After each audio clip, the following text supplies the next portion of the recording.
Second trimester को देखें, बीच के 3 महीनों का अगर मैं ले लूँ तो बीच के 3 महीने सबसे मुनासिब वक्त होता है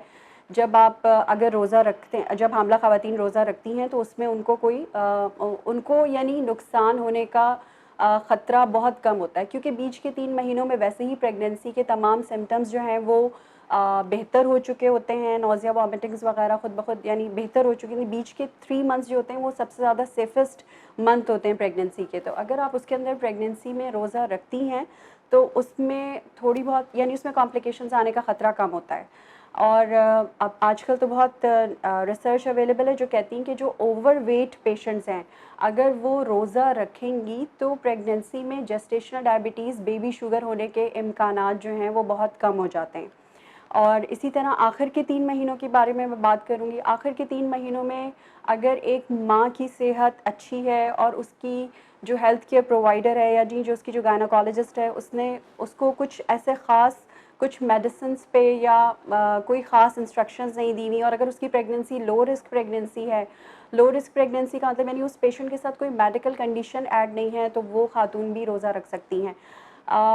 आखिर के 3 महीनों में या किसी भी ट्राइमेस्टर में रोज़ा रखने से बच्चे के वज़न पे कोई असर नहीं होता। हाँ, लेकिन अगर कोई औरत पहले से ही न्यूट्रिशनल डेफिशिएंट है, यानी वो एनीमिक है, उसके अंदर खून की कमी है, और वो उसका जैसे हमारा जो पाकिस्तान जो हमारा डेवलपिंग कंट्री है वहाँ पे मेजॉरिटी 70% जो औरतें होती हैं वो एनीमिक होती हैं या उनका न्यूट्रिशनल स्टेटस अच्छा नहीं होता।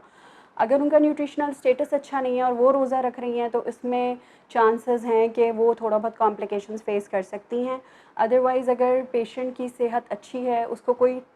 शुगर, ब्लड प्रेशर, दिल की बीमारी, गुर्दों का अर्ज़ा या एपिलेप्सी या इस तरह की कोई बीमारी या कोई मेडिकल कंडीशन उसके साथ ऐड नहीं है, तो वो रोज़ा रख सकती है। सेकंड ये कि अब कौन सी ख़वातीन हैं जो रोज़ा नहीं रख सकती, उसमें सबसे पहले मैं आपको ये बता सकूं कि डायबिटिक पेशेंट जो कि इंसुलिन पर है, या ऐसी पेशेंट जो कि ब्लड प्रेशर की मरीज़ा है और वो अपना ब्लड प्रेशर कंट्रोल करने के लिए उसको दिन में 3 से 4 दफ़ा ब्लड प्रेशर की दवाइयाँ लेनी पड़ती हैं। इसी तरह डायबिटिक पेशेंट्स जो इंसुलिन पर हैं, उनको प्रेगनेंसी में क्योंकि इंसुलिन आपको ज़्यादा फ्रीक्वेंटली लगानी पड़ती है, 3 से 4 दफ़ा भी लगानी पड़ती है। या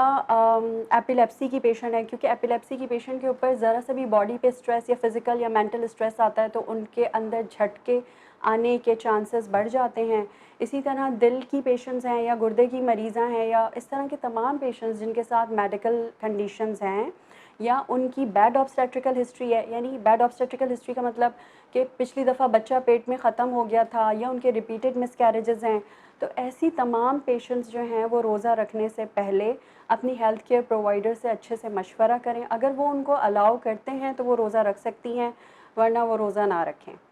अच्छा, इसके अलावा मैं आप लोगों से बात करना चाहूँगी कि मेमन मेडिकल इंस्टीट्यूट हॉस्पिटल में हम लोग यहाँ पर गायनी और ऑब्स्टेट्रिक्स से रिलेटेड तमाम यहाँ पर सहूलियात मौजूद हैं। और हम लोग यहाँ पर प्रेग्नेंट ख़वातीन के अलावा gynae clinics, infertility clinics, urogynae clinics, ये सारी और गायनी ऑन्कोलॉजी के क्लिनिक्स, ये तमाम सहूलतें मौजूद हैं। लेबर रूम में हम लोग पेनलेस डिलीवरीज़ थ्रू एपिड्यूरल, उसकी भी सहूलत यहाँ पर मौजूद है। एंड यहाँ पर लैप्रोस्कोपिक सर्जरीज़ जो कि बहुत कम टर्शियरी केयर हॉस्पिटल्स में अवेलेबल हैं ये सहूलियात, तो यहाँ पर भी हमारे पास लैप्रोस्कोपिक सर्जरीज़ की गायनी में एक्सपर्टीज़ मौजूद हैं। आखिर में मैं आपसे यही कहना चाहूँगी कि अगर आप लोगों को किसी भी किस्म की गायनी या ऑब्स्टेट्रिक्स रिलेटेड कोई भी प्रॉब्लम है और आप लोग हम लोगों से मशवरा चाहते हैं, तो आप हमारे MMIH के गायनी एंड ऑब्स्टेट्रिक्स डिपार्टमेंट में रुजू कर सकते हैं। यहाँ पर हर किस्म की सहूलियात मौजूद हैं जिससे आप फ़ायदा उठा सकते हैं।